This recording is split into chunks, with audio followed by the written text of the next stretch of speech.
Ученик 5 А класса Первомайской школы номер 2 Кислев Никита, Афанасьев Фет. Скрип шагов вдоль белых улиц. Скрип шагов вдоль белых улиц, огоньки вдали.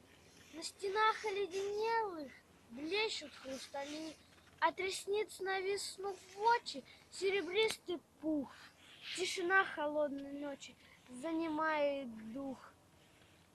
Ветер спит, и все немеет, только бы уснуть. Ясный воздух сам робеет, на мороз вдохнуть.